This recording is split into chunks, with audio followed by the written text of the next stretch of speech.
Welcome back to Nudgestock. I hope you had a really great break. I mean, it's only been, about 13 hours or so that you've been with us? Fantastic, and congratulations to you. There will be a way to review what you saw and to see what you didn't see. And if you want to register to make sure that you don't miss anything, you should go to nudgestock.co.uk. Once again, that's nudgestock.co.uk, and make sure you get the information and get registered so that you get all the information about seeing the videos for the sessions that you may have missed. Now, if you've been with us earlier, you'll know that the Red Cross is our partner, and we're trying to help out a bit, just a little bit, for those who are suffering so badly in the wake of the coronavirus.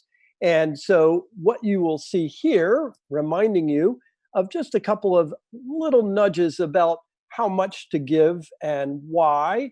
Well, if you just woke up, I think you ought to double that 5 to a tenner. I think if you're using your favorite mug, yeah, 2, okay. If you're wearing, some snazzy underwear or really flash shorts of some kind or boys shorts, go ahead and throw in 6. And if you got some nasty socks with holes in them, please send in 5. So listen, thanks so much. We have really collected, I think about now, about 7,000 pounds, where this was founded through our Nudgestock team. The founders of Nudgestock are, of course, in the UK. My Ogilvy colleagues there with Rory Sutherland and Sam Tatum and Dan Bennett and the whole team, and Anna Cairns, who's running everything behind the scenes here. So let's get back to work, shall we? Our next speaker is really something in that she has rocked the world with happiness. She is perhaps the most popular professor on earth right now. She certainly has created the most popular course in the 250-year history of Yale University here in the United States. But she also has a podcast called the Happiness Lab that generates about 500,000 downloads every single week. So if you're feeling a little bit blue, down in the dumps, stressed out, anxious, isolated, our next speaker is going to tell you, go nudge yourself. And she's got just the way to do it. She has a behavioral science approach to making you a much happier person. So here's Laurie Santos, Professor Santos, on happiness. Well, thank you, everyone, and welcome to Nudgestock. Today, in my quick 20-minute talk, I want to give you some evidence-based tools that you can use to feel a little bit happier. This is a talk about nudging yourself. And it's called Psychology in the Good Life because that's built off the class that I teach here at Yale University. I've been teaching at Yale for over a decade, but in just the last couple of years, I took on a new role where I became a head of college on campus. So I'm hanging out with students really in the trenches. And I was really struck by the way that students are living right now. Like, students in college right now are just not as happy as I remember them being. And just so you can get a sense of how bad this is, here are just some really awful statistics about college student mental health. This is from a recent national survey back in 2017, but it's a really dire situation. So over 40% of college students report being so depressed it's difficult to function. Over 50% say that they feel hopeless most of the time. Over 60% say that they experience overwhelming anxiety, which is like the highest level of anxiety you could basically report on this scale. Over 60% say that they feel very lonely, and over 80% feel that they're constantly overwhelmed by all the things they have to do. So probably you're seeing these statistics the same way I did in the trenches in college, which is to say this is really bad. Some of you listening may have students who are about to go to university. Some of you may be hiring students who are leaving university, and that's your incoming workforce, where 40% of people are too depressed to function, and 60% say that they're overwhelmingly anxious. So we at universities really need to think about ways to do something about this. And like all the other talks at Nudgestock, I thought that the best way to deal with this would be to take more of an evidence-based approach. And so I actually had a lot of hope at how to deal with this crisis, and that hope came from the science, the behavioral science. Even though we know lots and lots about behavioral economics and how we can nudge behavior, we actually know a lot about how we can nudge behavior in the context of making people happier. And a lot of this work comes from a field known as positive psychology, basically taking a scientific approach to happiness. What researchers do is they go out and find happy people. They're out there at Nudgestock in general, all over the workforce. You can find them. And then researchers can just ask the question, okay, what is making these happy folks so happy? What behaviors do they have? What salaries do they have? What are they doing? And from insights like that, we actually know a lot about the kinds of things that really work to make people happy, these evidence based practices that actually work, and some of the stuff that we often think works but doesn't. And so I decided to put together a whole new class for Yale students on all these topics. I kind of christened it Psychology in the Good Life. And importantly, it was going to be a class that had two distinct parts. And those parts are going to be really important as you think about how to put these things into practice in your own life and into practice in your workplaces. One of the parts is just the scientific part. That's what you're going to hear about today. All these studies about what you can really do to feel a little happier. But there's a second part, which is that you need to put those scientific thoughts and these scientific insights into practice. We actually need to do the stuff that scientists are telling us. And this is pretty critical. It gets to one of my favorite cognitive biases. Cognitive biases are a happy thing to be talking about in Nudgestock. But my favorite one is one that I christened with my colleague Tamar Gendler here at Yale University. It's called the G.I. Joe fallacy. Now, I'm not sure if all the listeners of Nudgestock know what G.I. Joe is, but it is in fact this G.I. Joe. This is a terrible American cartoon from the 80s about army guys. No one really remembers the cartoon, but they remember how it ended. Because at the end of every G.I. Joe episode, kids heard this public service announcement where they learned something new to do. And they said, "Thank you, G.I. Joe. Now I know." And then G.I. Joe said this very famous phrase at the end. They said, "And knowing is half the battle." And it would go, "G.I. Joe," if you remember the cartoon. But in any case, this is what we think, that knowing is half the battle. Once we know stuff, we're good. But decades of work in behavioral economics and cognitive science has shown us that that's not the case. That is a fallacy, a bad one. Knowing is not half the battle. We need to select different situations. We need to find ways to engage our behavior differently. That's where behavior change really comes from. And so I didn't want my students to fall prey to the G.I. Joe fallacy. So I did something special. Instead of just the normal course requirements, I also gave students course rewirements, which were practices that were there to rewire students' habits. All kinds of things I'm going to be talking to you about in a second that really work. I kind of slapped those things into the syllabus so that students had to do them. And so that's a sort of quick story of the class. But what was shocking was what happened next, which is that I put the whole class together assuming 40 or so people would show up. And so you can imagine my surprise when I walked into a classroom that looked like this. This is what it looks like when a quarter of the entire Yale College population decides to take your class. 1 out of every 4 students, over 1,000 students came in. And I think this shows us a couple things. One is that students are voting with their feet. They don't like this culture of feeling stressed and overwhelmed, and they really wanted to do something about it. But also that students are ready for these evidence-based approaches. They wanted to know what behavioral science really said. They didn't want platitudes. They wanted to know what they could really do that science supports to make them happier. And so that's kind of a quick introduction to where this class came from and where some of these tips come from. Now I'm going to give you the 15-minute crash course in what students learn in this class, which is pretty fun because you don't have to go back to Yale. You don't have to pay the Yale tuition. Just kind of get the whole crash course for free. But we have to pare it down a bit to a very quick listicle. And that listicle is going to be the top 5 insights that students get in the class. And so the first insight, which is one that's very important for this crowd in particular, all about the ways our minds are lying to us, is that that's a spot where we need to pay attention in the field of happiness too. The research suggests that our minds are lying to us a lot about the sorts of things that make us happy. And so what are some domains where our minds are lying to us? Because it's kind of a weird concept, even for folks at Nudgestock. But of course, we know there are lots of domains where we are just biased. Our minds work a lot like this visual illusion works, where we have this incredibly strong intuition. If you're watching this over Zoom right now, hopefully you're seeing that these circles appear as though they're moving a little bit. This is the shepherd's snake circles, and they're not moving. This is not an accident of my GIF. I'm not playing some sort of trick on you over video. It's a trick of your visual system. You see these circles as moving when in fact they are actually stationary.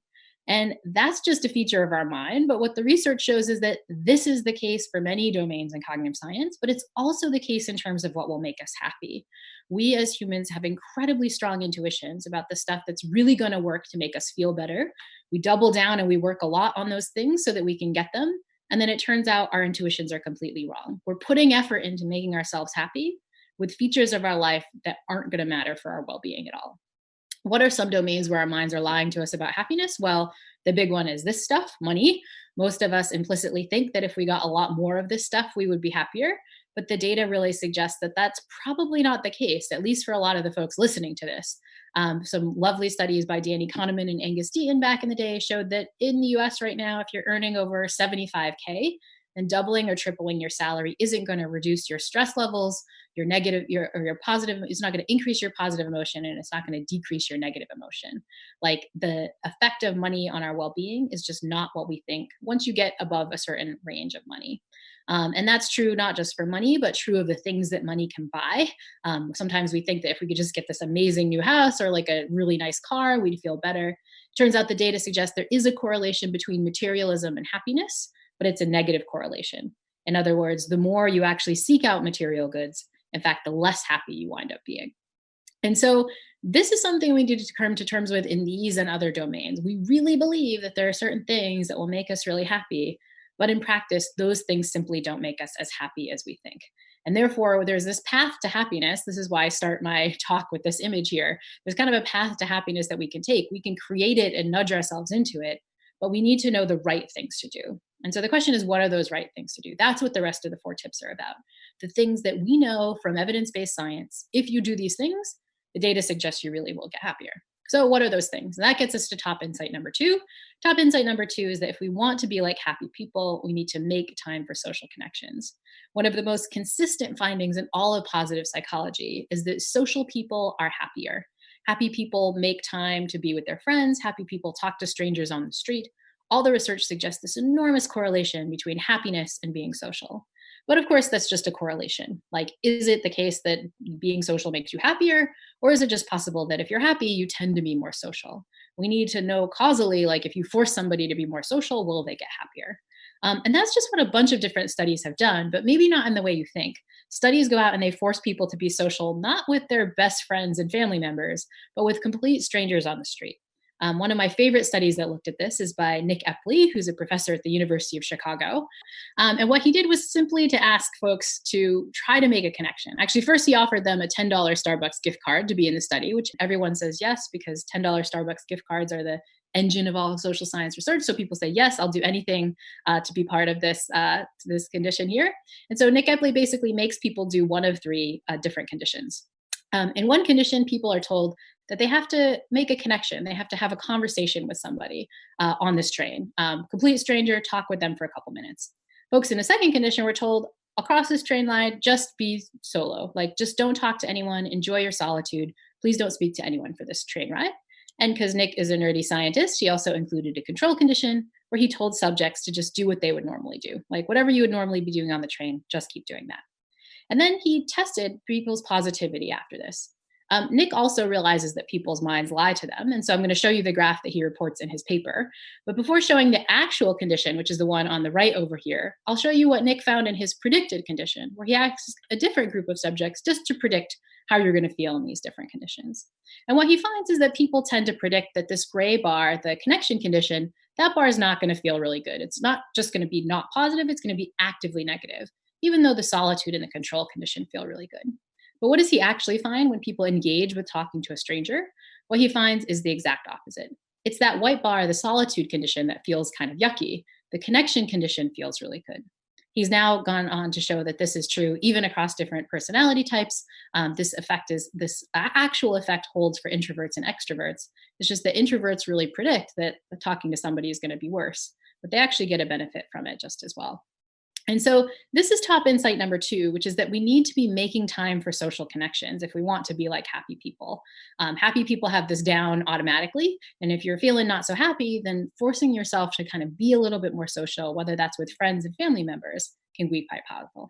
So now we get to top insight number 3, another thing that may be hard, but really seems to make us happy, which is that if we want to be like happy people, we should be making time for gratitude.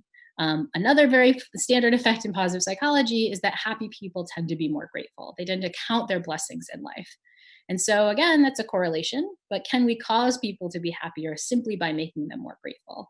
And that's actually what lots of research by Bob Emmons and colleagues have done. Basically give folks a task where they have to list 3 to 5 things that they're grateful for at the end of the night. It's often called the 3 blessings condition. And what you find is that statistically, within about 2 weeks, the simple act of experiencing gratitude in this way can bump up people's happiness, which is kind of surprising. But what's more surprising is the power of sharing your gratitude with other people. And that's what researchers who use things like a gratitude visit have done. You actually ask people to express their gratitude to another person. Here's just one version of that by Marty Seligman and colleagues. He has his subjects engage in what's called a gratitude visit. So in the next week, please write a letter of gratitude to someone who's helped you or been especially kind to you, but you haven't really properly thanked, and then deliver that letter in person to the person in question. What do people predict here? People predict that this is going to feel kind of awkward and weird and, be a little bit too emo, as my college students would say. But what happens in practice is that the people who receive these letters really love them. Like, it's like not just a 10 out of 10 on a happiness scale, but it's like a really meaningful event for them. But what's more amazing is what happens to you, the person who's giving this letter. And that's the graph from Marty's paper that I'll show you here. He's plotting self-reported happiness. The white bar is going to be this gratitude visit versus a control where you just list a set of happy memories. And what he finds is that even though there's no difference before the test, you get a reasonable bump in happiness after the event. But what's incredible is that that bump in happiness he finds lasts. And in his data, at least, it lasts statistically for about 1 month, which I find kind of crazy. That means there's a short intervention that you can do in, like, say, an hour today that could, in theory, statistically bump up your happiness for maybe over a month. And so that's your kind of homework from the Yale professor. This is your homework at midterm, or midterm of the class in your top 5 tips. Really think about who you could thank tonight. And try to do something that will bump up your happiness, maybe well into July sometime, well into the middle of summer. Okay, so that was tip number 3. Now we cruise on to top tip number 4, which is that if we want to be like happy people, we need to find ways to reduce our mind wandering and become a little bit more present. This is a hard thing in the modern day because we tend not to be present. We tend to spend a lot of our time mind wandering. This image is my favorite physical representation of mind wandering, right? Where we're not thinking of what it feels like to be in my body at this time. We're thinking about what we have to do tomorrow, or that fight we had with our spouse, or even the vacation that's coming up. We mind wander to positive and negative things, but the research suggests that all of those things we're mind wandering to don't feel really good. There's some fantastic work by the Harvard psychologist Dan Gilbert and Matthew Killingsworth that showed that not just that people mind wander a lot, but also that mind wandering kind of makes us feel a little yucky. They did this wonderful study where they ping folks and asked them a couple questions. First, what are you doing right now? Are you paying attention to what you're doing? And then third, how are you feeling? And what they find when people are asked these questions is that people self-report mind wandering a lot. Just under 50% of the time, people self-report that no matter what they're doing, they seem to be not paying attention to it. And that includes all kinds of activities. Gilbert reported even during sex, do people report that they're just simply not paying attention to it, which is bad enough as it is. But Gilbert and colleagues also found that all the times we're not mind wandering, we end up being less happy than the times when we're simply being present. Like, just in those moments where you're simply paying attention, no matter what the activity, we seem to be a little bit happier. And so to become happier, we need to find ways to curb this. We need to just simply pay attention to what's going on in the here and now. And so how do we do that? Well, researchers have identified a couple different strategies. One is one that's just called savoring, which is simply the act of becoming present. It's especially useful if you're engaged in like a positive event like this one here, like, eating a delicious ice cream cone. But savoring is just thinking, what does this feel like right now? What does this taste like? What does my body feel like in this position? How would I describe this event to someone? It just forces you to become mindful in the present moment of the exact things that you're feeling and experiencing.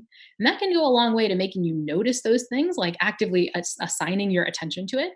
And that noticing, especially if it's a positive activity, can make you a little bit happier. But an even more powerful practice for bringing us into the present moment is this one, the simple act of meditation. There's been a lot of recent scientific interest in meditation and how it works. And that's in part because the research suggests that meditation is having some amazing effects on so many aspects of our cognitive system, from improving things like memory to making it clearer that we can attend more easily. It's kind of like going to the gym for your attention. But all of those things, the research suggests, help us reduce mind wandering. In fact, there's evidence suggesting that the simple act of meditating, even for very short bursts, in the data of folks like Hedy Kober at Yale and her colleagues, suggests that you can reduce activation in regions that tend to mind wander, the so-called default node network of the brain. And this can be really powerful because it suggests that the simple act of spending 5 minutes or so to focus on your breath can be one that allows you to mind wander less, even during tasks that you're facing in your daily life. So powerful techniques to get you a little bit more present. Okay, so that was top insight number 4. We need to reduce our mind wandering and become present. We're cruising through the rest of the class, getting to top insight number 5, which is that if we want to be happy people, we need to become wealthy, but not in terms of time. We need to do so in terms of money. This is the slide where I often wake my Yale students up where they say, oh, become wealthy. That's what I've been saying. It's like, no, not wealthy in the way you think, wealthy in a slightly different way. And that different way is what researchers like Ashley Willens at Harvard Business School has referred to as time affluence. We need to experience the subjective sense that we're wealthy in time. This is just the subjective feeling that you kind of just have a lot of time to do what you want. It's the opposite of what a lot of us experience, which is time famine. The problem is that we don't often prioritize our time. Often, rather than focusing on time, we're focused on money. But Willens and colleagues has found that this is not necessarily a recipe for happiness. She, in one paper, uses this very simple one-item individual difference measure. Are you more like the guy on the left or the guy on the right? So you're more often chasing after money, so you'll give up time to get more money, take more hours at work, not take your vacation time, and so on. Or are you more like the guy on the right, like where you'll really prioritize time over money? You'll make time-saving purchases that save you time doing tasks you don't want to do. You'll take your vacation and so on. And what she finds out of a simple happiness measure, these effects look small, but they're significantly different, is that people who tend to focus on their time end up being happier. And so if we want to be like happy people, we need to be focused a little bit more on maximizing our time affluence rather than our wealth affluence. How often do we focus on money, which isn't going to help our happiness, at the expense of our own time? Flipping that switch can be a huge boost in well-being that we don't even realize. Okay, so that was your quick 5 tips, big insights from the class. Before I end up talking to Rory, though, I kind of wanted to finish the story, which is that for my class, I was really hoping that I could introduce them to this evidence-based approach to happiness. And it was one that resonated on campus much better than I expected, which is really kind of encouraging. Again, my students, they don't seem to want platitudes. They want evidence-based approaches that they can use to change their behavior. They want to do that in the context of their savings and their economic choices, but they also want to do that in the context of their well-being. And so if I've convinced you that this approach is great and you want to learn more than this short 20-minute class, I'd encourage you to kind of follow the fact that a lot of people are interested in this. We got lots of attention for this first class, in part because I think this is an approach that a lot of people want.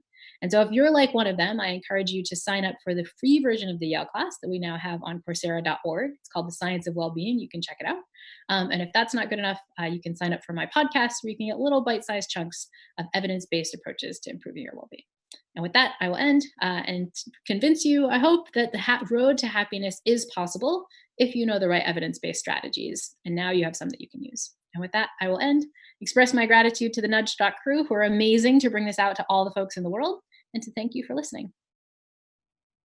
Laurie, thank you immensely for that. It's both illuminating and slightly alarming in equal measure. Just a few questions. I'm absolutely fascinated by that, because in the sense, the central insight of behavioral economics and social science, or one of the absolute core insights, is that our brains lie to us. And yep. I'd understand, let's say I wrote a letter of gratitude to a former teacher of mine or something similar. I'd fairly well understand, I think, that they would be made happy by that. But it would be impossible for me, while writing that letter, not to see that as something that came as a cost to myself. Exactly. And yet, bizarrely, it's a little like the lesson of economics of Adam Smith, which is that actually two people can end up better off, that things aren't a zero-sum game.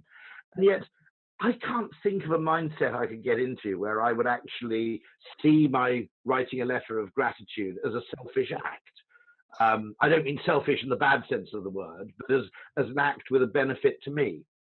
No, this is how we think of social connection in a lot of domains. This is true in work by Nick Epley and Liz Dunn and so on. We think that any kind of social connection or empathic act that we do for somebody else is like a happiness transfer, right? Like, I'm doing something nice for you, but I'm taking some of my happiness, my time or whatever, and I'm like giving it to you. That's the way our mind construes these events. But our mind is just completely wrong. In every known case of doing something pro-social, the person who's kind of doing the pro-social act, who's like doing something nice, gets almost as big of a hit of happiness as the person who's getting the act themselves. And then they also get this reciprocal hit afterwards, where it's like, later on, you often get, some reciprocal act from that person, right? And once you build up this social connection, it not only makes you happier, but it's kind of not a zero-sum game. We're kind of getting something fun out of it later on, too. So interestingly, during this COVID crisis, one of the things which is similarly counterintuitive is the Benjamin Franklin effect, which is you like people whom you've done a favor for. On occasion, I've suggested this to commercial clients. I've said to an airline client of ours, look, strangely, if you asked people, don't make them do it, but I'll say, look, it would really help us out if you went on the 12 noon flight rather than the 10:30 flight. Strangely, those people would like you more through having done you a favor. But I've never got any traction because it seems so ridiculous. That there's the assumption that there must be a cost to doing this.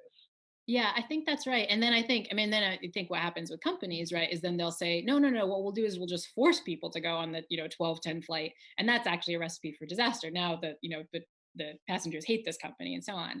And I think this is really frustrating because I think, we're making our company's policies based on our own intuitions. And those are intuitions about, saving and, all the economic stuff we typically talk about in Nudgestock, but they're also intuitions based on our well-being.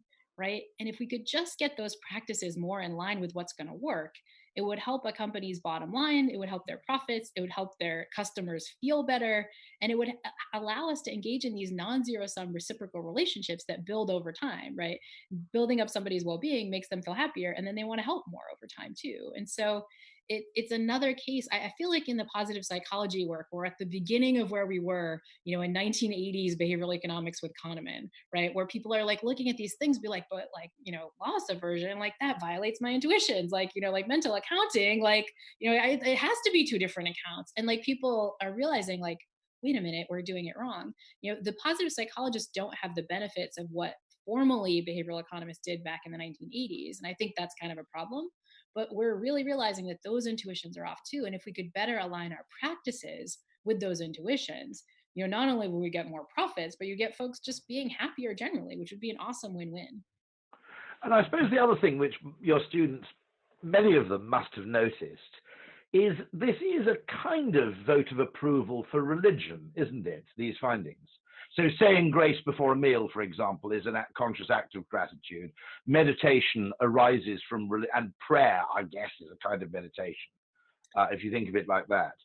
Totally. And yeah. so, Yeah, I think so much in cognitive science is just a way to realize that all the things that the ancients were telling us were true. I mean, I think that's true in typical behavioral economics, right? Like you want somebody to change their habits, have them do it for 40 days with social support, like Lent, like we had that, right? For thousands of years before people figured out the science of habit change. I think the same is true for well-being. If you tick off religious practices, many of them focus on social connection, they focus on gratitude, they focus on making folks present. Like you're literally ticking off the things that researchers in positive psychology have said are important. And therefore, it's no surprise that on average, people who engage in religious practices tend to have a higher well-being than those that don't. And so, that doesn't necessarily mean that the religious beliefs are correct necessarily, but it means the practices that those cultural traditions had us engage in were kind of onto something. Like I think they've kind of undergone their own natural selection over thousands of years, and they sort of got behavioral science right beyond our intuitions. Oh, that's fantastic. One question which there may not be an answer to this, at least not an evidence-based one. How good a substitute do you think that, for example, video conferencing, what we're doing now, I wouldn't claim, even as a massive advocate and evangelist for those things, I wouldn't claim that it's 100% the same as being present. But how good it's certainly better than email at one level, because you are paying attention to the other person's face. How good an approximation do you think it is to the real thing, if you like? Yeah, I think there's more and more data coming out suggesting that it's a reasonable approximation, kind of if you do it right. What we're getting, you and I talking together right now, I'm seeing your facial expressions in real time. You're hearing the intonation in my voice. We can react to one another in real time, unlike we do over text or email, and all that's good. But it becomes bad if we do it in the way that we often do it, which is like, some of you watching this right now might be, only half paying attention. And the key is that if you just use the video conferencing in the same way that you would socially, it seems to work pretty well. But if you're doing other multitasking things, or kind of like, doing too much where you're just sitting in the chair all the time, like it can come with these negative features depending on how you do it. And so the key is really to get the good things out of the video conferencing, especially during this time of COVID, right?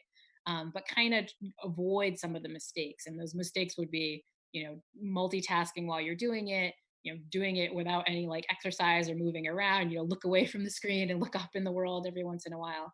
If you can combine those healthy practices with it, it works pretty well, surprisingly well. This is good to know. I mean, one of the disastrous things I always thought about telephone conferences was that they were a form of sensory deprivation. You had nothing to look at.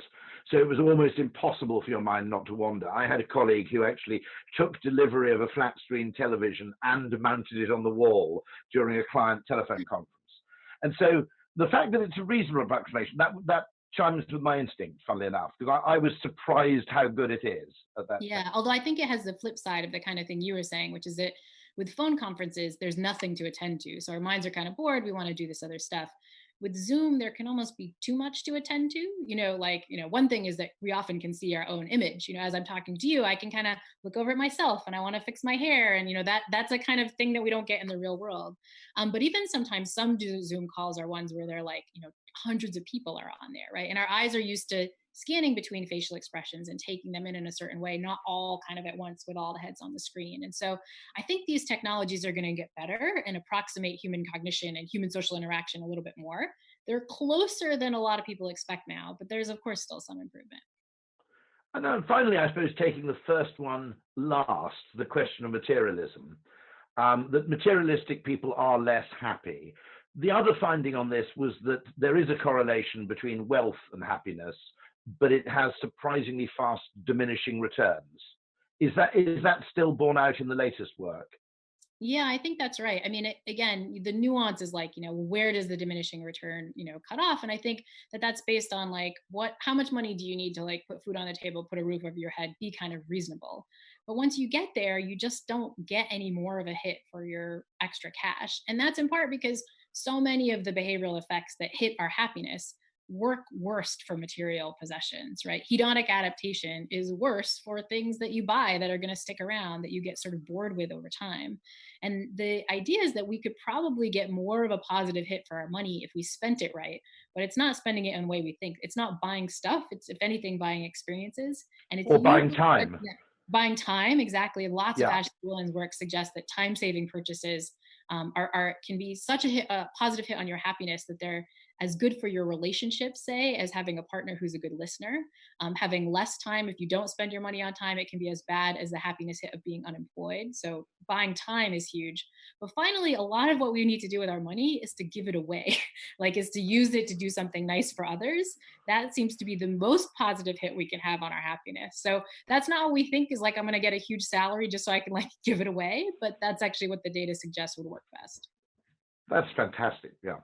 And again, that fabulous lesson that it's a vital lesson in advertising, because we think we can essentially judge other people, and if we can't even judge ourselves, what hope have we got of making assumptions about what makes other people happy? I think that's incredibly revealing and fantastic. It's always a joy. I just should add that Laurie was at the very first Nudgestock in Shoreditch 7 years ago, and this is a triumphant return. So it's absolutely wonderful to have you back, albeit virtually. Thank you very much indeed. Thanks so much. Fantastic. Welcome back. And Laurie Santos, wow, now you know why she has 2 million students, right? And I hope you're feeling a little better about feeling better, because one of the things that she points out, of course, is being grateful. And we got to say here at Nudgestock, the whole Nudgestock team is incredibly grateful that you made the time to be with us today. We're also grateful for our partners. We have the B2B Institute, which is funded by LinkedIn, and it does all kinds of research about the future and nature of B2B marketing. And we have 42 courses, which is an e-learning platform. You can go on and learn all kinds of things, but here's a suggestion of one thing you might give to a friend or you yourself, and that is their behavioral science, their behavioral economics course with our own Rory Sutherland. And you can get a discount courtesy of 42 courses if you use the code Nudgestock 2020. So we're grateful to our partners, and we're grateful to our friends of Nudgestock, who include Hogarth, Campus, Work, the behavioral scientist, and Kenora. Now, we've been on the air you know, it's going to be 14 hours in Kenora in the background. They're the ones that really made this happen. So from a production point of view, this is not an easy thing to pull off from all over the planet for such a long time. And Kenora was behind that. So thank you all, friends of Nudgestock. Now we've got another friend, and that's a colleague. And he's our next speaker. D Wright is an author. He's a lecturer at Columbia University, and he's a global consultant right here at Ogilvy. He's brilliant, he's charismatic, and he's cracked a way to scale behavioral science, which is often a giant problem in marketing. So Nudgestock fans, I give you my colleague, Kai Wright. Hi, I'm D Wright. I'd like us to spend some time today focusing on something you've left a 15-year newbie like me to navigate. The problem with behavioral science is that it doesn't come with a GPS. As two behavioral scientists to arrive at the same destination, and amongst the many theories and hundreds of cognitive biases, their routes could wildly vary. So how do we create a roadmap to behavioral science where, regardless of whether you're a new driver or an experienced driver, you clearly and confidently know which way to go? This is the adoption chasm we need to cross as a field. And while Daniel Kahneman, Don Ariely, Cass Sunstein, Richard Thaler, and many others have gotten us onto the big stage of the Nobel Prizes and the big screen with The Big Short, we have yet to crack the code of how non-behavioral scientists can easily grasp and apply principles and biases. One day, I was hosting a book club meeting with a group of my fellow University of Chicago alum. While I studied economics and everyone else studied linguistics and political science, the book we were covering was Thinking in Systems by MIT researcher and MacArthur genius Donella Meadows, because you know that's the kind of extracurricular reading you Chicago alum do in their 30s. At the time, I'd been teaching at Columbia for about 5 years. The book club was a welcome retreat from the painstaking process all academics love of creating a new course from scratch, which I had just done with Battle of the Mind, a class on the intersection of behavioral science and branding. However, my graduate students were struggling to strategically and methodically make sense of all the disjointed principles, experiments and best-selling books, and unending cognitive biases. Namely, their results would always vary, and no two students would ever agree on success, often changing their approaches based on whether the entity was a company, nonprofit, consumer-facing, B2B, and on and on. As you might have guessed, the first semester rollout kind of bombed. I introduced the class in spring 2017, and ironically, Richard Thaler won the Nobel Prize later that year. I always prided myself on being ahead of the curve, so knew that I had to forge ahead and figure out this GPS issue within behavioral science in order to teach executives how to effectively use it in repeatable ways across their organization without all the complexity of changing the process to fit different situations. I needed a one-size-fits-all method. I'm a scholar practitioner, so I teach 2 semesters annually and work advising clients. As a consulting partner, I'm accustomed to unpacking complex issues. And as an educator, I'm accustomed to making those complex issues so radically simple that someone can sketch them on the back of a napkin. I've had many jobs before within communication, helping Diddy launch a $100 million television network, serving on the management team for artists including Meghan Trainor and Charlie Puth, and lots of agency work in various strategy roles. And as a strategist, you learn that the best tool is to look back and look around for clues in non-traditional places. And that's when it hit me like a ton of bricks. Why are we not using systems-based thinking within behavioral science? Rather than trying to make sense of all the principles, experiments, biases, for mainstream adoption, possibly we focus on the system of communication as a GPS for when to apply nudges. Like communication, well-designed systems have closed feedback loops. And if systems function as intended, they become resilient and self-sustainable. And after 2 years more of teaching and 100 more students, Levesque was born. So what's the system for communication? Well, there's 3 elements in this system. They're lexicon, audio, and visuals. And all of those elements are gonna bang up against each other and interact, and those interactions are gonna form all different types of experiences. And those experiences are going to have an outcome. And that behavioral outcome ideally would become the function of that system, the culture that exists around the organization or around the brand. And where's the behavioral science? Well, we'll get there in a moment. Let's just keep it on cruise control for now. The new GPS was first used on the crash course of fast-growing companies. Based on past data, my logic was both behavioral economics and behavioral science garnered the most traction when juxtaposed to pop culture, awards, and movies.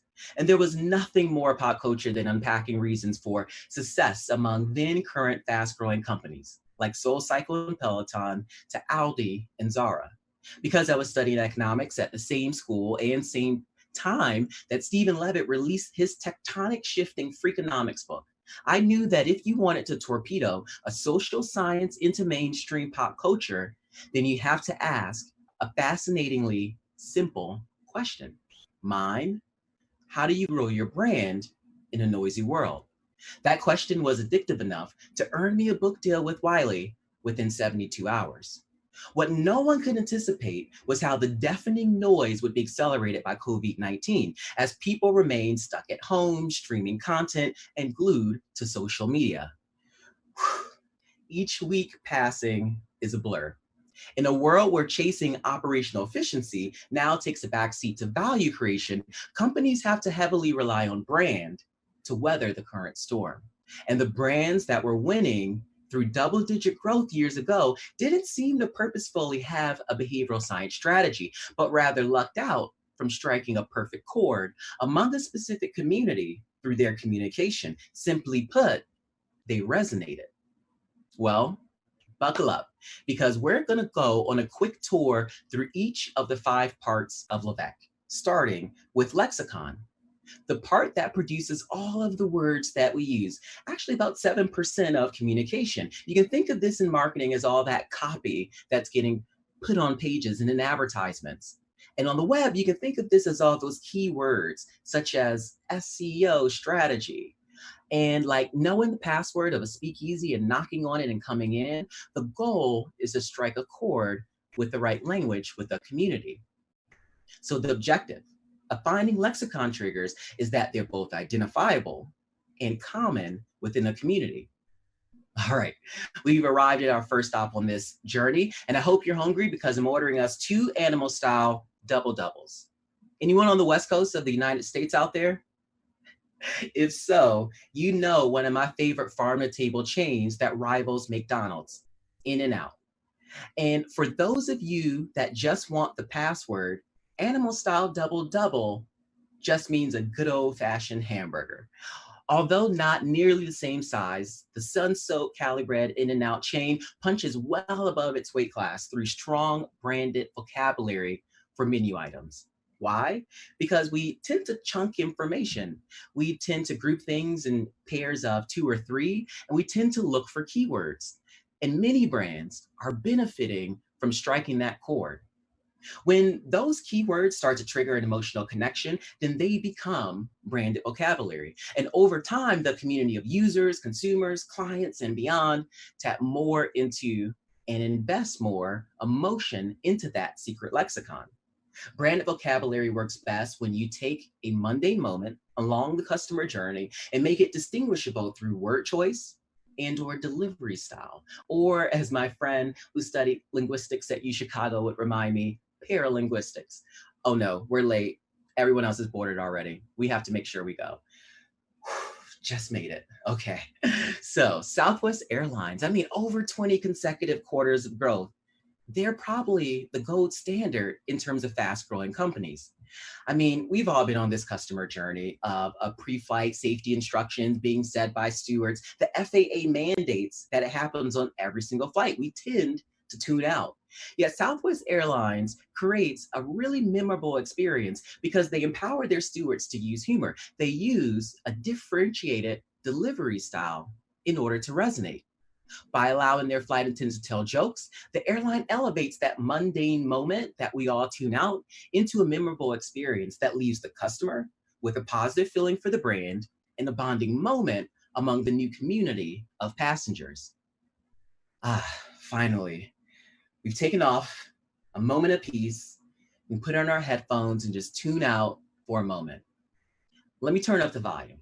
I love this song. All right, this is gonna take me down memory lane because years ago, I worked in the entertainment industry. And at the time, many of the things that I was doing started to calibrate, and it landed me on Forbes 30 Under 30 between my client, Megan Trainor, and Charlie XCX. To me, music is the universal language. It is literally the definition of resonance, to be on the same frequency. Digital platforms, technology, completely upended the music industry's business model and how we as consumers navigate the world. Nowadays, your brand has a mere 3 seconds to capture attention before you get a swipe left or a click. Alexa, Siri, Bixby, whatever you name it, whatever you call it, those speakers are everywhere. And as of 2020, 40% of US households had at least one smart speaker. Whether you're trying to get the mood set right for a sale or develop a memorable mnemonic, audio branding is the future. And the jackpot if you can reach the status of instant recognition. And many brands are benefiting from audio. You know what? Just sit back and relax. We're going to be on the plane for a while. So as a matter of fact, how about you close your eyes? What I want you to imagine is your customer, client, vendors, or external audiences trying to find your brand in a noisy world where they can't see you. No expensive commercials, no out of home, and maybe not even going in store. Is there any audio that will help differentiate you from your competitors? The reality is most brands fail the Bird Box test. Most brands are not identifiable by a single audio tone.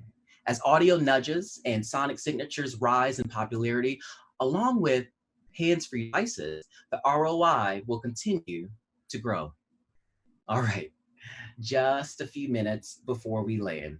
Let me hop on my phone and see if anything catches my eye. Oh, this meme of LeBron James dunking is so great. I'm just gonna share it for one moment. Let me just post it online. Almost done. Oh, my community is gonna love that. Okay, sent. The reality is content is currency. And in COVID-19 reality, social media consumption is at all-time highs. Phone calls are at all-time highs, with a 40% higher year over year compared to 2019. All that sharing, scrolling, and talking is bringing tribe members closer together. And brands that come out of COVID-19 in a strong and favorable position will always benefit by having a strong community that thrives off of talking to each other. And so as brands, what we want to make sure is that we are creating those assets that individuals need to be conversational with each other and not necessarily try to maximize reach and repetition of catering to one person at a time. Did you know that 20 to 30% of social media posts contain a rich media asset like a meme, an emoji, a graphic, or a video? And up to 50% of text messages in some generations actually have some type of expression that's included in them also. So that led me to a piece of research. I had a theory that dictionaries are the code of agreement between communities, and that if I looked at different dictionaries and the pace at which those dictionaries were expanding or evolving in terms of the words or the graphics, then we could find some new trends. and we found a pretty big one. There is a current value premium being placed on the ability to compress messages. We seem to be returning to a glyph society with emojis and GIFs, both shooting up in popularity over the last 5-year period. All right, finally, we've landed just in time to run a couple of errands. Experience is where rubber hits the road. All of the elements of the communication system, lexicon, audio, and visuals mixed together into a brand expression. Sometimes that expression is a communication, and sometimes it's a creative bag of nudges that might get you into a mindful playset. In spring 2018, Gartner conducted double-blind research among 6,700 consumers in 15 countries. Their research revealed that 80% of consumers felt the experience they had with the brand in terms of the product and service was most important in terms of brand touchpoints. In 2018, IBM Institute for Business Value and Oxford Economics partnered on a study with 2,000 CMOs. Those CMOs found that 85% of them felt that experience was their biggest business threat, and that all of them needed to ensure that they had really strong feedback loops. And the brands that have invested in different nudges and experiences have grown quite fast. For leaders, the goal is to get a community into normative behavior, traditions, habits, and rituals. The right experience-based nudges can send an electrifying message to any audience, helping a brand diffuse as many cognitive biases as possible. Last stop, home. In systems-based thinking, Donella Meadows reasons that the purpose of a system is the summation of outcomes. In other words, purpose must be matched by policies, practices, protocols, and values to ultimately create a shared culture. Culture is deeply personal to communities. It is the artifacts, beliefs, and behaviors of a population. So nailing culture usually means having a strong point of view on what values you're willing to defend and what enemies you're willing. And when companies get that right, they're able to capture the attention of consumers and audiences in a very noisy and crowded world. So let's wind down this journey over a quick chat about brand safety and nudges. The culture ethics test was something that I created in order to give brand safety guidelines to different marketers, leaders, and individuals who were protecting themselves as they navigated the world of social media and content and this fast-moving lane of behavioral science. And it's really based on 3 things: that we need to have empathy, empowerment, and earnestness. And when nudges go wrong, then we can go back and look at these 3 things and figure out, did we violate a key tenet of marketing or communicating or engaging a specific community? With hopeful impact on the field by now offering a scalable way to teach, implement, and measure behavioral science stimuli and impact for non-experts in language that they can understand from the standpoint of communication, I urge us all to consider, maybe we're ready to take that jump across the chasm into the mainstream and finally have a vehicle powerful yet flexible enough to make that journey. The work of Donella Meadows' theories on system-based thinking now influences supply chain, organizational governance, and environmentalism. It's time we welcome it into behavioral science. So don't forget to turn on your signals as you navigate. Lexicon trigger to get you to brand vocabulary, audio cues to get you to sonic signatures, visual stimuli so that you spark conversations, experience drivers that turn into normative behavior, and cultural connections that ensure there's ethics that empower a community. From book club to book deal, I couldn't have had a better ROI for lucking out by looking around for a GPS system to navigate the roads of behavioral science. Thank you.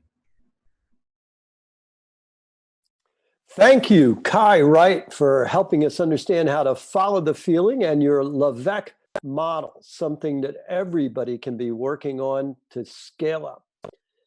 I want to tell you next, if you are wondering how to find out more about what happens with the pieces of Nudgestock you never saw or missed or want a review, you're going to be able to do that. And so if you come to nudgestock.co.uk, you can find more information. Make sure you sign up for the Oh Behave podcast and Conversations That Matter webinars and Nudgestock News. We'll also be sending more information about how you can review all the content that you might have missed. Because if you're just tuning in now, we've been going on for about 14 hours or so. So there's a ton of content.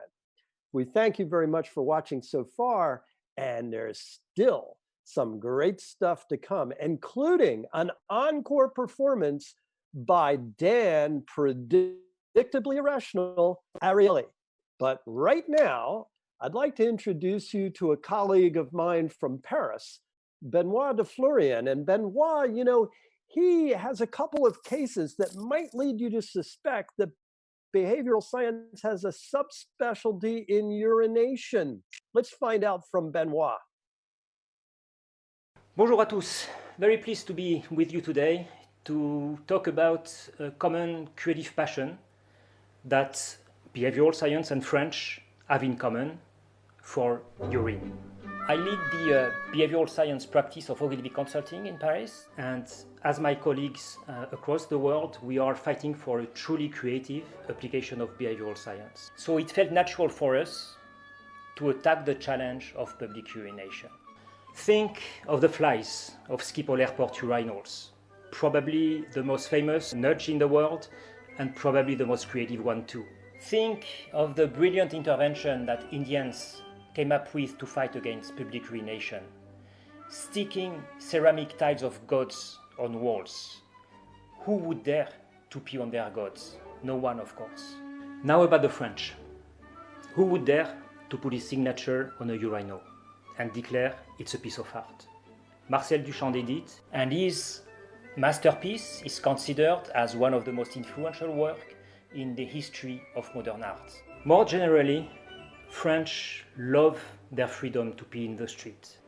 Best client you can think of came to see us, SNCF, French National Rail. There are so many spots to hide from the crowd and have a discreet pee. Station walls are among men's favorite spots to urinate. Corners, platform ends, stairs, but there is more. SNCF is also a pioneer in behavioral sciences.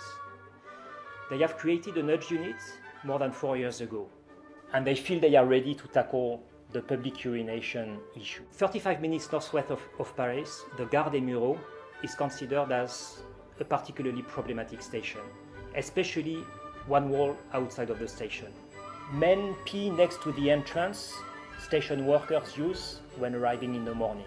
It creates unhappy workers, unhappy clients, and you can imagine the impact on the image of SNCF. The nudge unit wants to use Le Gare des Mureaux as a pilot to test an intervention that they could massify to all the other stations in France. They know it's a tough one. They have tried everything: signage, posters, fines, organic urinals. When you pee, you make plants grow. Splashback paint. After 1 day, 1 week, 1 month, men start again to pee on the walls. None of it worked. They also know we have to cope with the broken window theory. Remember Philippe Zimbardo, a famous psychologist of Stanford? That means the rule of the game is very clear. We have to kill public urination, no mercy. Because if we know that one man continues to pee on the wall, the corner will start to stink again. And then the general public will avoid the corner, and it will make the corner even more discreet, and we will be back to where we started. First, we build a team. Experts from the nudge unit of the SNCF, people from the station itself, our teams composed of behavioral strategists and creatives. Plus, we love to be accompanied by an academic expert. In that case, it was Nicolas Fiolaine, Associate Professor of Psychology at the University of Lyon. And Nicolas has a great experience already working with the nudge unit. So we start by reading the literature, we observe, we wander about, we discuss with people. And we realize that peeing in the streets in Les Mureaux is socially accepted. As to anyone in the street, you want to pee, they will indicate you many places where you can pee. Behind the bushes, stairs behind the buildings, and of course the walls of the station. Situation seems bad, very bad. So we need to reframe. We need to make it absolutely clear that this place is not a place where you can pee. We need to give a new function to the space. A function that will be, again, crystal clear, obvious. No, these walls are not a place where you can pee. In 4 years' time, Paris will host the Olympic Games.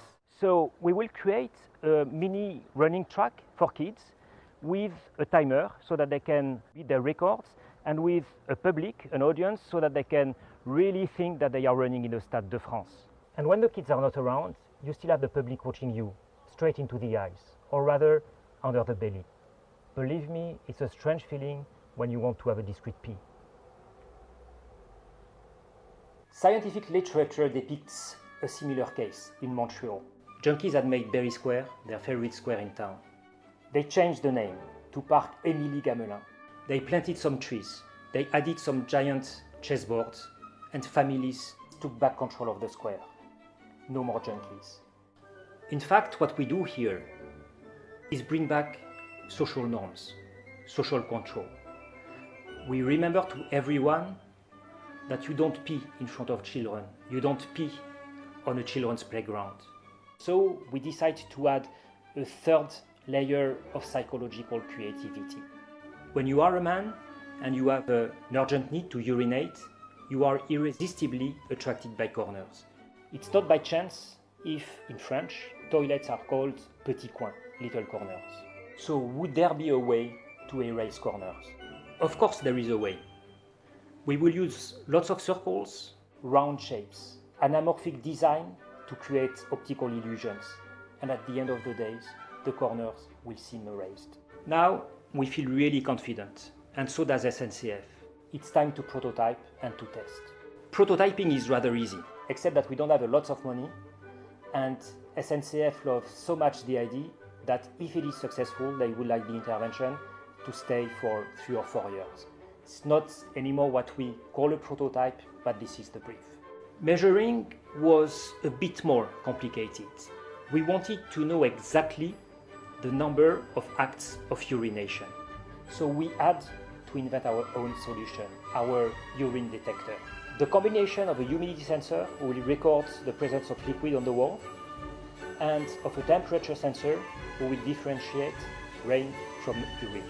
We conducted a before-after experiment in 2019. 4 weeks of control, 4 weeks for test. And now, the results.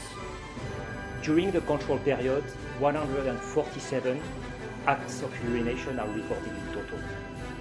44 outside, 103 inside. During the test period, 17 acts of urination are recorded. Not a single act outside, 17 acts recorded inside. A total reduction of 88%. Big success. It's been almost 1 year since the intervention happened. The intervention shows signs of wear, crack, dirt, tags, but not one single stain of urine, not one single smell. We never knew how well the Schiphol flies did. Most favorable result is said that it reduced urine spillage by 80%. We did better, 88%. More important, we are continuing to work with SNCF to deploy the intervention in another 8 to 10 stations. We want to cover all kinds of situations so that we can create a playbook so that we can massify the intervention in all stations in France. Last, if I had one thing that I'd like you to remember today, it's the importance of creativity. Creativity augments the power of behavioral science significantly. Thank you very much.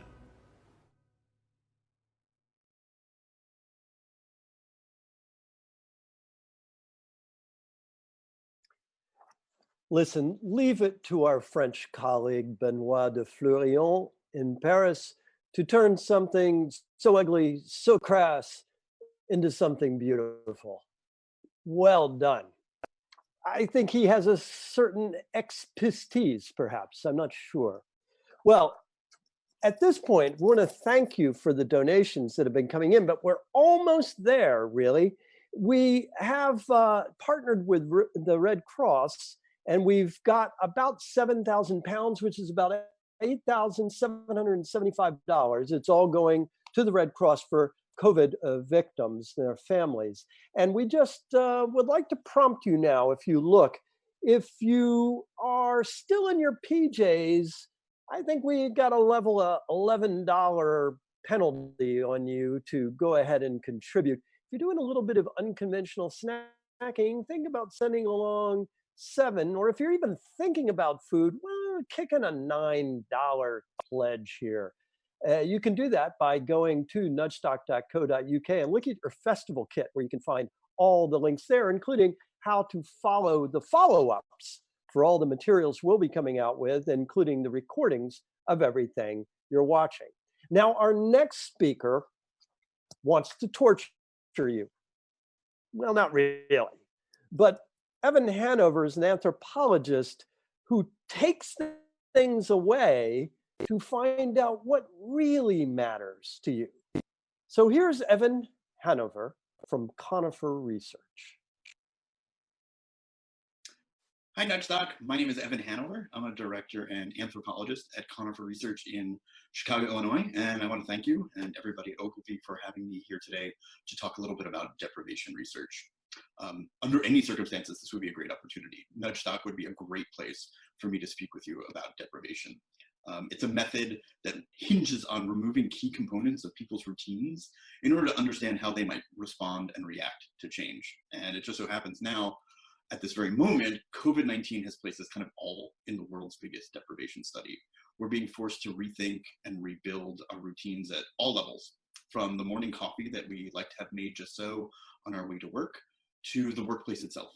And today, I don't want to go that large, but I do want to talk about how we might use those lacks on a smaller scale in order to get consumer insights. So as I do this, it's part of a long tradition. The idea of using deprivation to spark reflection and understanding is nothing new. It's a widespread and culturally salient practice, and we've all probably done it, from Lent to meditation to the sensory deprivation tanks that you can visit for an hour in that strip mall. There are numerous ways that we deprive ourselves of something in order to see what we have and what we do and what we think in a new light.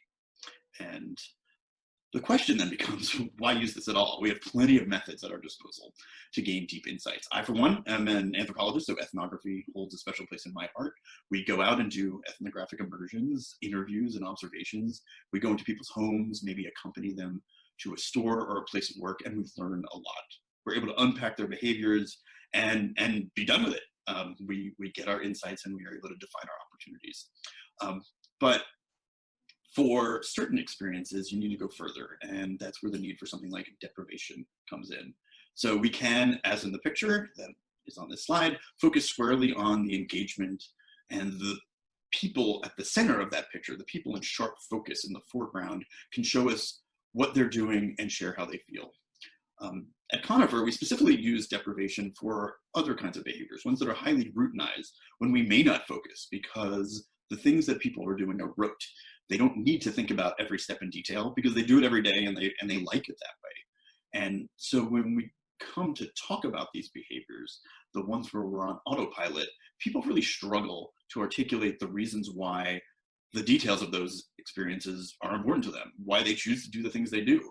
And it is only by disrupting the routines with deprivation that we bring these background details into the foreground, opening up the possibility for reflection and transformation.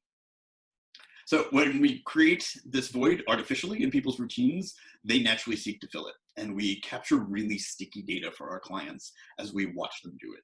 fundamental disruptions to people's routines really bring out raw emotions. And we all understand it. We like having things the way we like having them. We can completely empathize with that person who can't have that morning coffee anymore, who can't watch TV, or who is kept from munching on the candy that is sitting at their desks that they kind of chew on every day in order to focus or unwind or de-stress. Now, the second and third of these studies were actually things we did. We did not take coffee away from people, so don't worry about that. We're not that cruel. There are two approaches that we use when doing deprivation. In one, we simply take away one key element of the experience and observe how people respond, cope, and work around. To give an example, one of the first deprivation studies that I ever did at Hanover was in the very early days of television content moving online. And so we wanted to see what that would do to people's behavior if they were not watching it on their TVs. And so naturally, we told people they could not use their TVs. They could not watch live TV. They could not stream something on their DVR that they had recorded. There were no DVDs, none of that. But they can watch shows anywhere else. And that seems like a great invitation and seems today like it would be no problem, but those shows were really easy to find. Those shows were really difficult to find. Hulu had only just launched while that study was ongoing. And so we used deprivation actually as a tool to dislodge their normal behaviors in order to learn how people's long-standing mental models of consuming programming might translate to streaming online. The second approach, and the one that I'm going to be talking about for much of the rest of my talk today, is when we take away a key product and swap in something else. And so we really carefully select these products. We're not going to just swap in any old thing because we really want to decode the why behind routines. We want to expose say-do gaps, and we want to see how people respond to these new options for fulfilling established routines that we've then just totally messed up because we took away, as I said, that kind of favorite snack that they munch on. And so it's fundamentally a behavioral prototype test. When we design these studies, we are looking to encourage or nudge a new behavior out in the world. And so what we need to do these studies are three basic things. The first is that the deprivation should be part of a larger multi-phased research project. As we'll see in a second, doing a deprivation study in a vacuum really doesn't do you any good. We design experiments that very specifically explore behavior change and test specific hypotheses about what might help people change their behaviors. And then we kind of step back and explore how that absence nudges people's behaviors in what direction and generally emotionally and behaviorally, how do they respond to it? So I want to talk about a concrete example that we did, which was a candy study. And we were looking to see what people would do when their favorite snack or their favorite candy was not at hand and how we might get them to adopt something else. And people have favorites and people tend to turn to specific foods at specific times. So sometimes dislodging these habits is difficult. So what we did is we created an approach, and we've refined this approach over the years based on inspiration from such frameworks as Charles Duhigg's habit loop.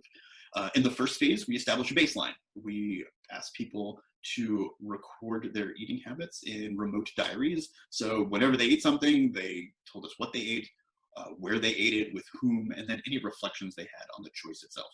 Then in phase two, we used ethnographic interviews to dive deeper with the participants and really identify potential levers that we wanted to pull as part of the swap. So this was where we really determined what the swaps themselves might be. And then finally, there's phase three, which is the swap itself, where we watched our swaps as nudges kind of do their thing. Before going into the outcomes, I want to talk a little bit about a few of the activities that we use to engage our participants in deprivation. Deprivation is hard. We're asking people to give something up. So to begin with, we really want to present the swaps as actual presents, because by offering a gift, we're able to deepen people's investment. We're asking them to give something up that is fundamental to their daily lives. And that, again, going back to the previous example, imagine being asked to give up your TV. So people should feel like they're getting something in return. And almost more importantly, there's the data we get out of giving a gift. We have people unbox their swaps on camera, and this provides us with raw emotions, the shock, horror, humor, joy, or my favorite, confusion, as they imagine how this new thing might fit into their well-established routines. And this becomes a proxy for how people might react upon seeing a client's new product on the shelf. Of course, we don't necessarily want the swapped item to fit seamlessly into people's routines. We want to bring the need itself really into relief, and we do that by a misalignment to help people speak about what works for them, because they're trying and often struggling to fit this square peg in a round hole. And this is how we get at those drivers and criteria and need states. And in this study, we saw more clearly that there are these often highly emotional reasons that people value their go-to snacks, whether it's how the flavor texture provided an escape, how, as it was for one parent, this was a weapon in their arsenal to get their kids to behave, or in the example on this slide, sometimes one habit really needed to work with another. In this case, it had to work with coffee. One other mechanism we build in are lifelines or cheats. Participants in the candy study were given 1 cheat hour for the week. So we wanted to know how they would use it. What is it about that occasion for which they used the lifeline that made their usual product so irreplaceable? And so these lifelines really help us draw out the essence of what people need for their routines to work for them. The most immediate impact from this research after we completed it had to do with packaging, which might be a little surprising, but there's a deep relationship between packaging or there was supposed to be between packaging and these everyday behaviors. So there are these deeply embedded organizational beliefs that each pack type was precious and unique, and it served different customers perfectly for different use occasions. But honestly, when we took away specific pack types, we found that the packaging wasn't really what people needed to accommodate their habitual needs. They worked around it and didn't see it was a problem. And this made the client really rethink and redirect the significant capital investments that they had for creating and managing really an overabundance of SKUs. Beyond packaging, there were additional recommendations that rippled throughout their entire innovation plan. And this ranged from everything like rethinking their retail planograms to the underlying needs that defined their segments to what organic might mean in the context of candy. So there were some real short-term and long-term effects that the insights from this research can really deliver. So I want to wrap up with a quick summary of when you might use deprivation. First and foremost, as you probably guessed, you want to use it when you want to unpack deeply routinized behaviors that are hard to get to. Beyond that, we use it to study everything from future states, which really worked out with the online television project that we did, which I'm happy to talk about if you want to contact me. We use it to validate and explore emerging preferences, to understand behavior changes and the levers that cause those changes, product trial and adoption, and we see that kind of in the unboxing when people kind of first encounter the product. And finally, as part of multi-phase learning. So there are many different applications when you can use deprivation. But that's about it for deprivation. Thank you again for letting me talk Nudgestock. And if anyone would like to ask me about deprivation, please connect with me on LinkedIn or email me at evan@coniferresearch.com. Enjoy the rest of Nudgestock. Evan Hanover, terrific. The science of deprivation. I mean, we've seen this before, haven't we? When we look at films like It's a Wonderful Life, and he projects out what the town would look like without him and his beneficent presence there. Or Ogilvy together with Burger King doing Whopper Freakout. Look that one up, where they rigged up a whole Burger King and took away the Whopper to see whether people cared. Oh, they cared. So deprivation is a really interesting way to look at what people really value. Now, speaking of value, he's always great value to listen to, but our final speaker is in an encore performance.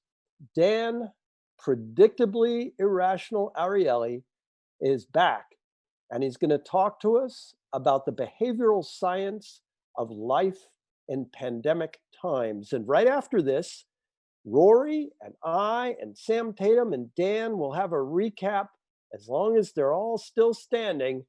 And we're really glad that you came to visit. So for now, Dan Ariely. Over to you, Dan. My name is Dan Ariely, and I'm the James B. Duke Professor of Psychology and Behavioral Economics, and I'm coming to you from my mother's kitchen in Israel. I have this lovely painting behind me. I'm just kind of showing you the painting. And I've basically been on this chair for about 7 weeks, looking at this painting for all this time. Okay, so First of all, you might have noticed that I have half a beard, and you might have wondered why or what kind of bet I lost. Well, I didn't lose a bet. I was badly burned when I was much younger. About 70% of my body was burned. Most of my body is covered with scars, including the right side of my face. So I just don't have hair. These are all just scars, and it looks sort of symmetrical, but it's not. It's not really. Okay, now let's we've covered facial hair. I think that's topic number one. Let's move to something else. But today I want to basically kind of cover three topics.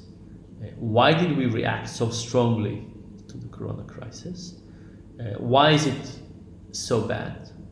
And how do we get out of it? Okay, so let's start with topic number one. Why did we react so strongly to this? And I want us to start by thinking about the identifiable victim effect. And if you remember, there was a little girl called baby Jessica that many years ago got stuck in a well. She fell very deeply.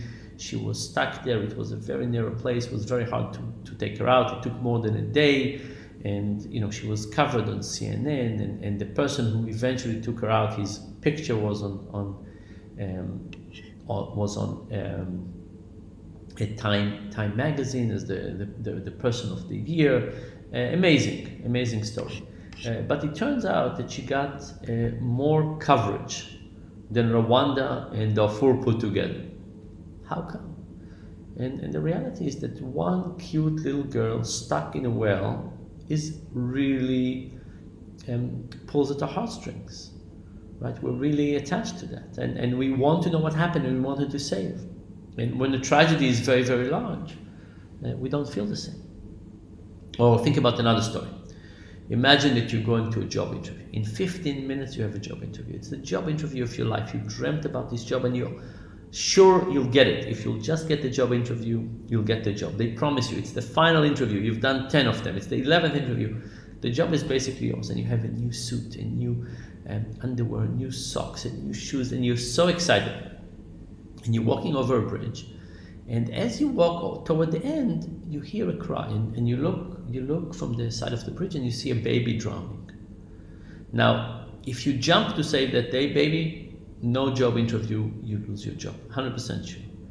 If you go, you will not save the baby, but you'll get the job. Now, what's the rational thing to do? The rational thing to do is to say, let me go and get the job.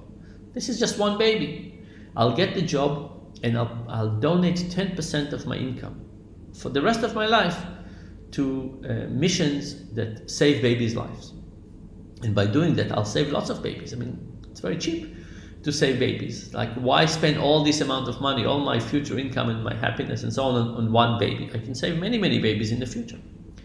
But of course, it seems crazy. I mean, that's the economic rational thing to do, but it sounds cruel and like a sociopath. Who would want to be that person that says that? Of course, nobody.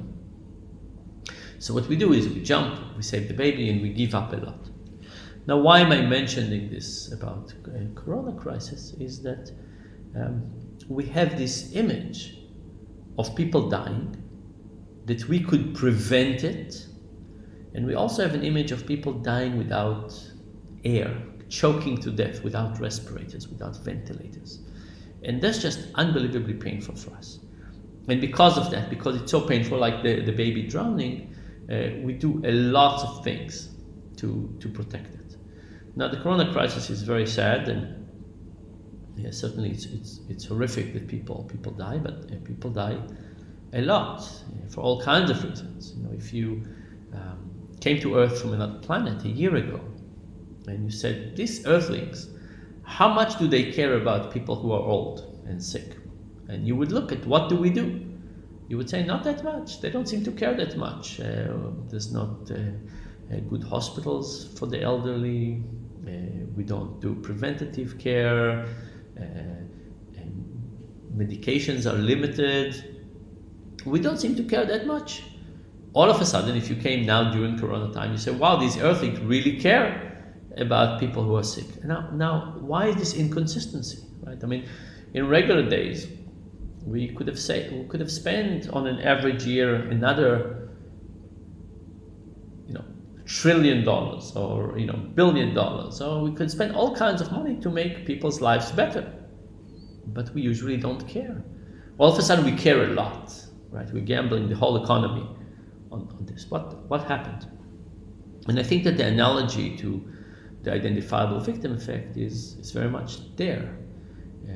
There are things that we don't think about that much. People dying in car accidents, people dying from smoking, from cancer, from diabetes, respiratory problems, heart problems. Yes, we care, but we care a little. We don't care that much. And all of a sudden we care a lot. And I think what happened is that we have this image of a death that is caused by a virus. By the way, it also helps. The virus is frightening. It's on the news. We keep on thinking of it all the time, right? Unlike malaria, for example, that we haven't thought about for a long time. And then this image of somebody dying because we didn't do something, and somebody dying without breathing, with kind of choking to death. That's just a very, very painful thought, together with constantly looking at the news and being fed by it, which is causing us to react in a very, very strong way. So, of course, there are other reasons that got us to react so strongly. Lack of knowledge, uncertainty, fear was very high. We didn't know how much we could trust the information coming out from China. So there are the other reasons as well. There was a combination of factors, but one of them is the identifiable. It's not so much the identifiable victim effect, it's the identifiable cause effect. There's something there about to hurt us, with a very strong image of people dying because we didn't do much, and people dying without respirators and ventilators. And that was just very, very hard for us nationally. So we took lots of actions. Okay, second point. Why is it so bad? You could say, look, the corona crisis is a 2-3 months thing. It's like summer vacation. Like, why do we predict such a big economic catastrophe? Why is it so disproportionate? And the answer is that our economic system has very little resilience, and that economics is less about percentage, or let me say differently.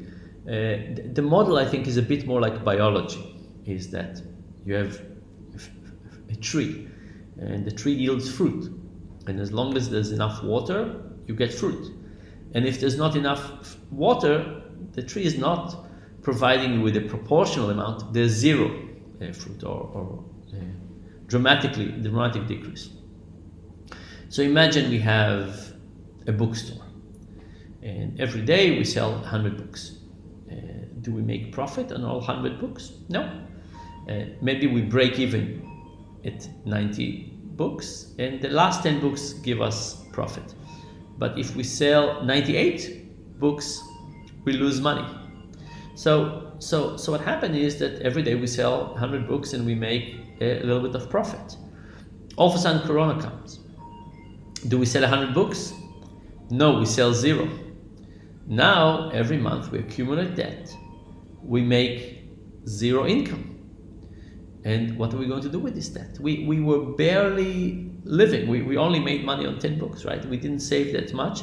And now every month we get more into debt and more into debt. And now we need to borrow money. We have to service the debt plus the interest, right? And you could say, oh, it's 2 months. No, it's a lot. It's a lot. Because if we only made a small amount of money up to now, how are we going to make this extra moving forward? And also, Corona days are not going to be over all of a sudden. Because imagine that we have like 2-3 months of 0 sales, and then they're going to open the markets. Are we going to jump back to 100 books? No. Maybe we'll jump back to 50. And that means that every month we'll open our bookstore, we'll lose more money, because remember, we have to get to a certain level to just break even. So we have a lot of periods in which we had cost and no income. We have expenses but no income. Many people would have to take loans. Their future profits will have to service those loans and the interest rate. And it will take a while until we scale up our expenses again. And for a long time, these businesses could keep on keep on losing money. So why is it so bad? Because lack of resilience, and because businesses need a lot of money just to break even. That's the structure. And if we count on at least breaking even and then getting more, there could be a long period in which businesses will keep on losing money. And now for the third point is how do we get out of this? And I think in general the Corona crisis have shown two big things. One is that society is very fragile, as we started with, right? We don't have resilience, where it's very, very fragile. One things break, lots of things break as a consequence. So we're very fragile, and we really need each other. Those are very, very important points. Sorry about the music. And I'll tell you a story about this need to collaborate, because I think that an important way to get out of this will mean that we have to help each other. So there's a game we call the public goods game, and the game looks like this. You have 10 people. Let's say 10. We randomly sample 10 people in the US, and we call them in the morning and say, hey, you were sampled together with 9 other people. And here's the game. Every day we'll call you, and every day we'll give you $10. And we'll do it for a while, and you could do one of two things with those $10. You could keep the money to yourself, or you could put the money in a central pot. Keep the money to yourself or put it in a central pot. If you keep it to yourself, you're $10 richer. If you put it in the central pot, all the money that you and the other 9 people will put in the central pot will grow 5 times during the day, and in the evening equally divide by everybody. And by the way, you'll never know who the other people are. It will be perfectly anonymous. And that's the game, and we play it day after day after day for a while. What happens? You start playing this game. You call 10 people in the morning, you tell them the rules, you give them $10, and they all put the money in the central pot. 10 people put $10 each, $100, right? 10 multiplied by 10. During the day it grows up 5 times. In the evening, equally divide by everybody. So in the morning we have $10, everybody puts the money in, $100, multiply 5 times, $500, equally divide by everybody. Everybody gets $50, right? Life is great. You wake up with 10, you go to sleep with 50, and life continues like this for a while. And then one day, one person decides to put 0 in. You can probably think about your friends, who would be that person? One day, one person decided to put 0 in. Now, 9 people put $10 each, $90. Multiply 5 times, $450. In the evening, equally divide by the 10 people, because the bastard who didn't give money still gets something, right? But the bastard has $55. They have their $10 from the morning plus the $45 they got from the public good. And now the question is, what happens the next day? What happens the following day? And the answer is that very quickly nobody puts money in. And this is a game with 2 equilibria. There's a good equilibria in which everybody participates and everybody benefits. Everybody wakes up with 10, goes to sleep with 50. And there's a bad equilibrium in which nobody participates and nobody makes money. There's not a stable solution in the middle. Like if half the people give and half the people don't, it doesn't work. It's either everybody or nobody. And the other thing that happens is that when everybody participates, everybody benefits. And it's a very weak equilibrium. If we're in a good equilibrium, it's enough for one person to deviate, one person to betray the public good, that the whole thing starts to deteriorate. If we're in the bad equilibrium where nobody participates and nobody contributes, and one day, let's say for 3 months, nobody puts money, one day 2 people put money in. What happened the next day? It goes back to 100%? No, goes back to 0.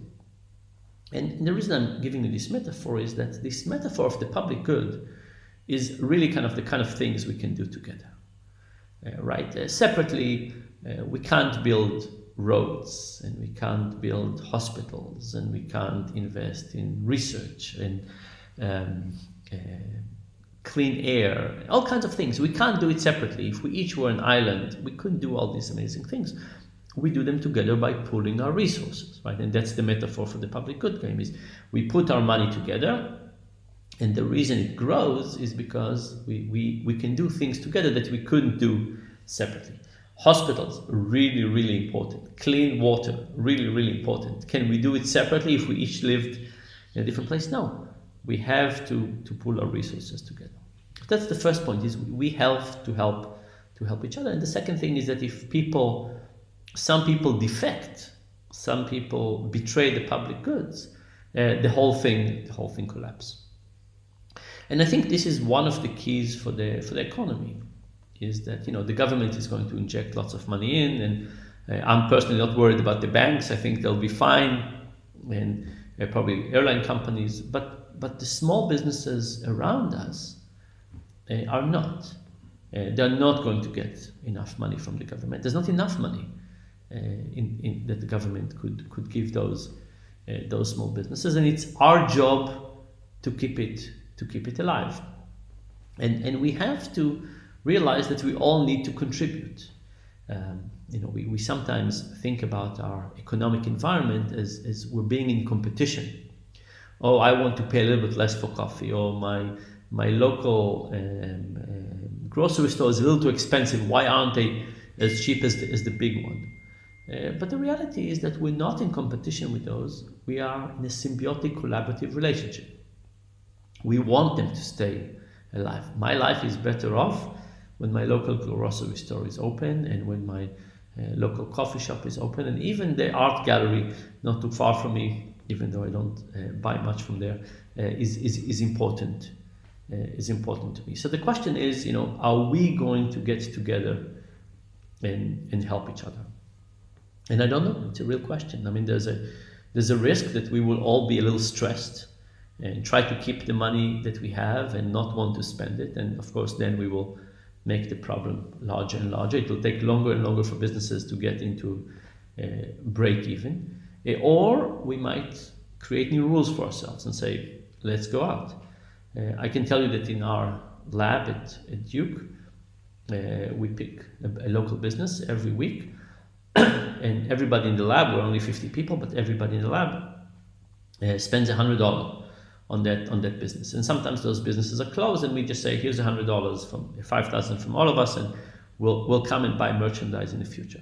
Now, that's $5,000 a week. It's not a lot of money, but if we all did things like that, we would help. So the question is, how would we get out of this? Only if we work together. Working together is an incredible opportunity, and we need to figure out how to do this. So to summarize, Corona time, absolutely awful in all kinds of ways. It incredibly fascinating for social scientists in a terrible, sad way. It also demonstrates the importance of understanding human psychology. And I think there's a couple of really interesting things here, like about why did we react so strongly? Why are we going to suffer so long? And what are we learning from this? And for me, the learning from this is about resilience and how important it is. It's about how much we need each other, and we need to collaborate economically and socially.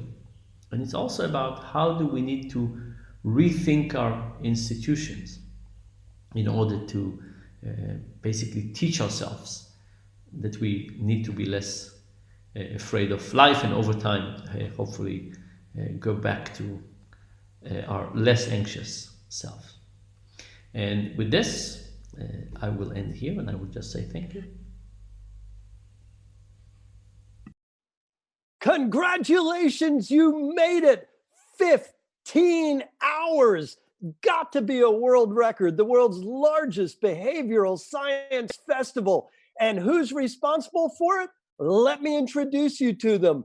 Rory Sutherland, the founder of Nudgestock, and the entire team who put it on are joining me right here. Let them have it, team. Woo! Woo! Lordy. hours. Luckily, they well don't done, everyone. sleep. We only work with vampires and with zombies, and so it's perfect. So listen, for those of you who did it, how grateful are we? Rory, this is your 8th. How is this beyond the obvious scale? How is this different from the prior 7? Well, what's two things are fascinating. One of which is I'm terrified about knowing what the hell we do next year to top this. But the second thing is that brilliant thing of necessity being the mother of invention. Without the pandemic, we would never have had the balls to do something so crazy. And I'm pleased we have. I mean, it's just been fantastic. I mean, we often talk, by the way, one thing that's fantastic about the size and scale and geographical diversity of the audience. And there's always been a lot of talk about the diversity of panels.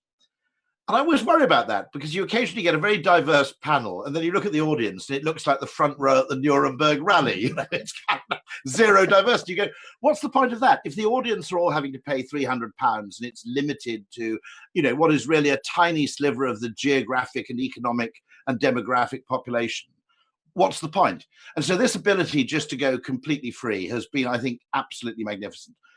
What I think we may have to do next year is to make it really, really cheap instead of free. But let's look at models. You know, we've got 9 months to think about that. Now, breaking the record is Sam Tatum, who has not been to bed. He kicked this off from Australia, has not been to bed. Sam, what drugs are you on? I'm just following Rory's advice. I think. No, it's been good. It's been good to follow the sun. And to watch it all the way through, Chris, and what an amazing turnout of speakers and such engagement for everyone at home. So fantastic. Anna Cairns, you have been here behind the scenes with every speaker, with Kenora, the wonderful production company, putting us on right now. Anna, what are going to be the war stories you tell later? No war stories. It's been a joy to be behind the scenes. Kenora have been fantastic, and I couldn't have done it without them. And the team have been brilliant. We do a round of applause for Kenora. Huge round of applause. Yeah, massive. Listen, Dan Bennett is here now too. So how many of you who are doing something in the tent or on camera got that WhatsApp chat from Anna while you were taking a pee saying, "Where are you?" No one. I've had a couple of phone calls. I haven't weighed in 15 hours. I'm bursting. Away from the team in Singapore. Yeah, massive shout out to Jordan White. Jordan, fantastic. He's also done the all-nighter. Can I just say we've basically redesigned the plane while it was in flight because 90% of the work has been done since lockdown, so entirely remotely. It's also been done completely globally in actually a form of global. I mean, Ogilvy talks a lot about long corridors, but this is a case of creating a genuine global virtual team, which accomplishes things which I think, I don't think will work the same way again in the future. It's been such a revelation, but also the magic of how things have just happened without needing kind of intense supervision. Or regular bullying has been really, really magical. It's been just extraordinary. It's a bit like a sort of Pennsylvania barn raising, to use an analogy that Chris will recognize. Just effectively a whole community coming together and producing something remarkable. I've just loved watching it. And partly because I'm a shit manager, by the way, and so I'm absolutely crap at any kind of management or administration. So having the kind of team which can spontaneously form is pretty much essential. So I'm pathetically grateful as well as anything else. Hey, how did the tents go for those of you leading tents? Great, really good. I think they went really well. Yeah, I think we were overwhelmed. We constantly said, even as we were doing kind of like the whole of Nudgestock in terms of the registrations and stuff, we joked about getting to 20,000 subscribers or attendees, and then with the side tents, we even joked about the fact that Zoom webinars had a maximum capacity of 1,000, and I think Sam's side tent filled almost 1,000 within the first 3 hours or 4 hours, etc.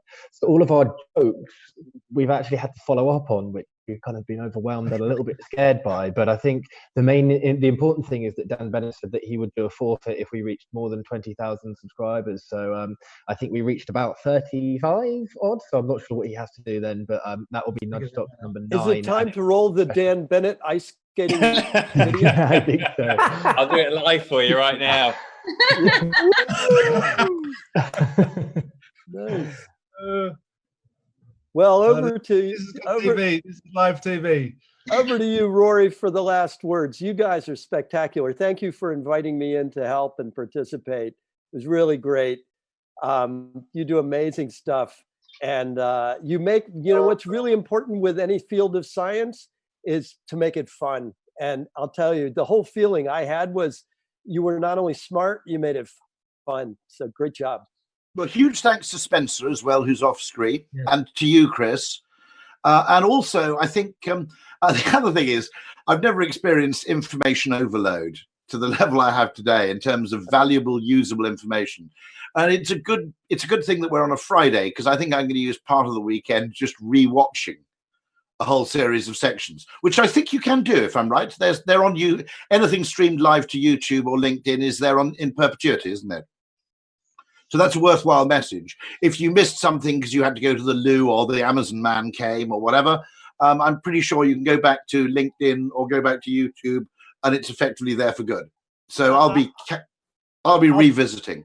I'll suggest that, because they will be able to review the videos, and we may be in lockdown again or for longer, that there's a wonderful behavioral science drinking game you can build around this. So, every time somebody names a cognitive bias or heuristic, anytime a scatological reference, or anytime Rory talks about having his children smoke cigarettes instead of riding bikes or taking drugs and climbing Mount Everest, I think calls for a double shot.